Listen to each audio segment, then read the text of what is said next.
முதலமைச்சர் ஏன் அப்படி சும்மாவே உட்கார்ந்து இருக்கிறார்னு கேட்டார். இன்றைக்கு முதலமைச்சர் திடீரென்று விஜய் என்று இருந்தவர் ஜோசப் விஜய் ஆகிவிட்டார் இல்லையா? நம்மை தீய சக்தி என்று தெரு தெருவாக பேசியவர்கள் கொண்டு வந்தாலும் கூட திரும்ப திரும்ப பிஜேபியும் திமுகவும் நெருங்குகிறதா?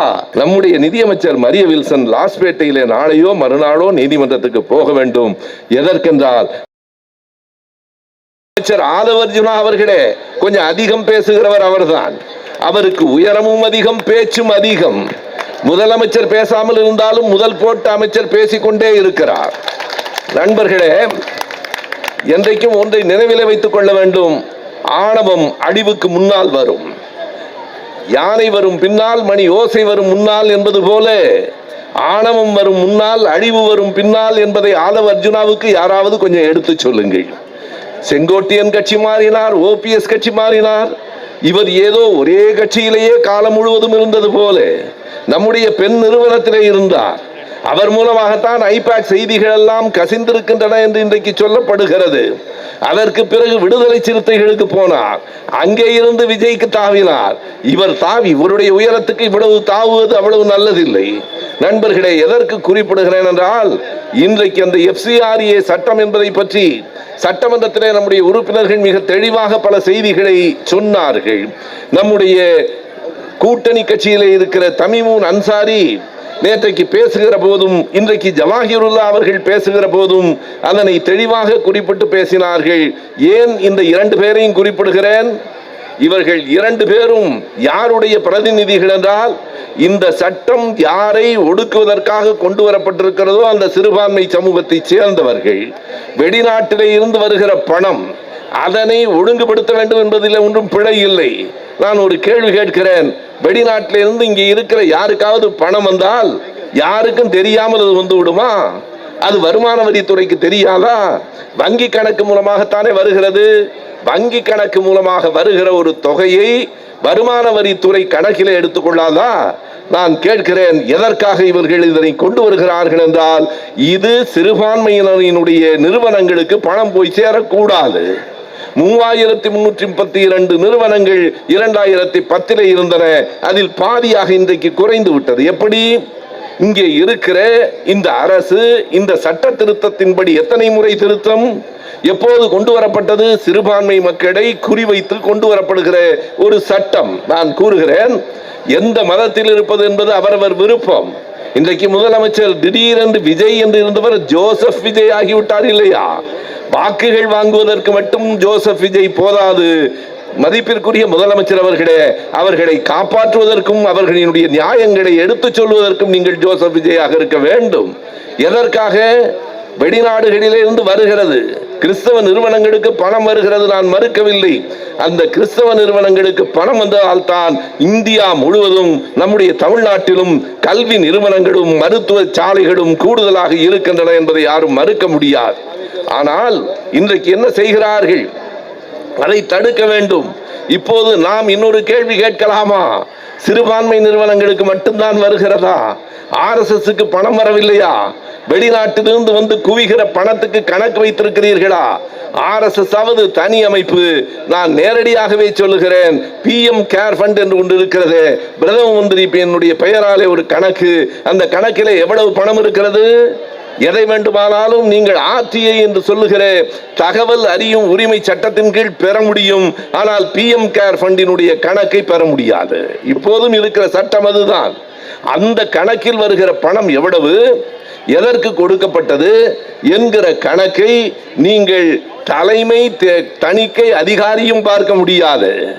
அந்த கணக்கை நீங்கள் தகவல் அறியும் உரிமை சட்டத்திலிருந்தும் பெற முடியாது. எனவே அதனை எதிர்த்து இன்றைக்கு கொண்டு வரப்பட்டிருக்கிறது. நான் அதைத்தான் சொன்னேன். ஆளும் கட்சி கொண்டு வந்தாலும், நமக்கு எதிராக இருக்கிற கட்சி கொண்டு வந்தாலும், நம்மை தீய சக்தி என்று தெரு தெருவாக பேசியவர்கள் கொண்டு வந்தாலும் கூட நாம் நல்லவைகளை ஆதரிப்பதால் நாம் எப்போதும் தூய சக்தி என்பது அவர்களுக்கு புரிந்தாக வேண்டும்.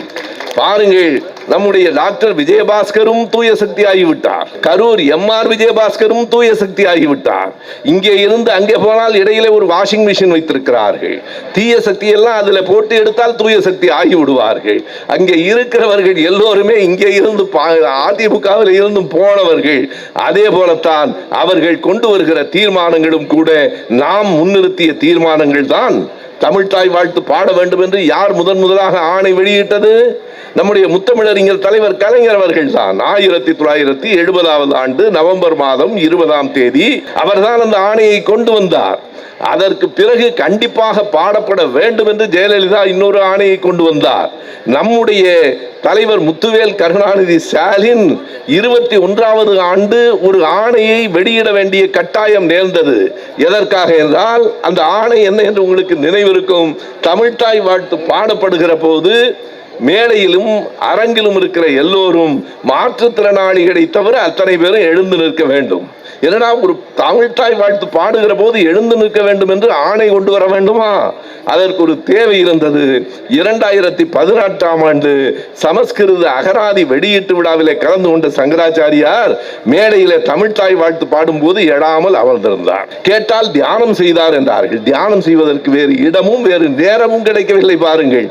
அதற்காகவே ஒரு ஆணையை மறுபடியும் தமிழ்நாடு அரசு கொண்டு வந்தது.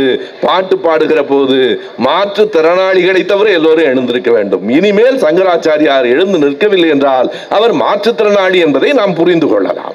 அவ்வளவுதான் அதற்கான பொருள். எனவே இப்படி கொண்டு வந்த தமிழ்தாய் வாழ்த்தை இன்றைக்கு ஒன்றிய அரசினுடைய வழக்கறிஞர் நீதிமன்றத்தில் என்ன சொல்லி இருக்கிறார்? நாங்கள் தமிழ்தாய் வாழ்த்து கடைசியாகத்தான் பாடப்பட வேண்டும் என்று சொல்லவில்லை. சரி, பிறகு ஏன் அந்த ஆளுநர் பங்கேற்ற அந்த நிகழ்ச்சியில கடைசியாக பாடப்படுகிறது? நம்முடைய முன்னாள் அமைச்சர் ரகுபதி அவர்கள்தான் சட்டமன்றத்திலே மிக தெளிவாக கேட்டிருக்கிறார். நீங்கள் ஆணையை கொண்டு வந்திருக்கிறீர்கள், இந்த அவை ஒருமனதாக அதை நிறைவேற்றுகிறது. இந்த அவையிலே ஒரு தீர்மானமாக அது நிறைவேற்றப்பட்டாலும் ஆளுநர் அதற்கு இசைவாரா? நாளைக்கே ஒரு கூட்டம் நடக்கிறது என்றால் ஆளுநர் வந்தே மாதரம் பாட வேண்டும் என்று சொல்ல மாட்டாரா? என்ன செய்வது? வெறும் தீர்மானம், வெறும் ஆணை போதாது, ஒரு சட்டமாக அது இயற்றப்பட வேண்டும் என்பதை நம்முடைய திமுக கழக உறுப்பினர்கள் தான் சட்டமன்றத்தில் இன்றைக்கு எடுத்து சொல்லி இருக்கிறார்கள். இப்போது மறுபடியும் திரும்ப பிஜேபியும் திமுகவும் நெருங்குகிறதா என்று சிலருக்கு சந்தேகம் வருகிறது. இந்த சட்டமன்றத்தில் நேற்றைக்கும் இன்றைக்கும் நடந்த அந்த கூட்டங்களே அதற்கு சாட்சி.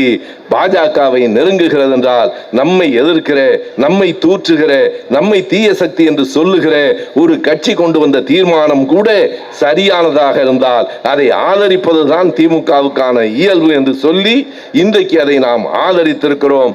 பிஜேபியை அல்ல, காங்கிரஸை தான் நெருங்கி தொலைத்தோம், காங்கிரஸை தான் நம்பி தொலைத்தோம். இவர்களுக்கு என்ன செய்தாலும் மழை பெய்கிறதா, வெள்ளம் வருகிறதா, திமுகவின் சதிதான் என்று பிள்ளைகளுக்கு சொல்லி வைத்திருக்கிறார்கள். அதை நம்புகிற பிள்ளைகளும் இந்த நாட்டில் இருக்கிறார்கள். எனவே அப்படி 4 தொகுதிகளில் இன்று வீணாய் போனதை போல இன்றைக்கு 2 தொகுதிகளில் நின்றார். எனவே 107 இடங்கள் தான் இருக்கின்றன.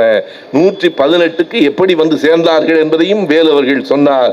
எங்கள் ஆட்கள் தான் உங்களை ஆதரித்ததால் அங்கே உட்கார்ந்திருக்கிறீர்கள், இல்லையானால் எங்கே உட்கார்ந்திருப்பீர்கள் என்று தெரியாது என்றார். எனவே ஒரு நிலையற்ற ஆட்சியிலே தான் அவர்கள் இருக்கிறார்கள்.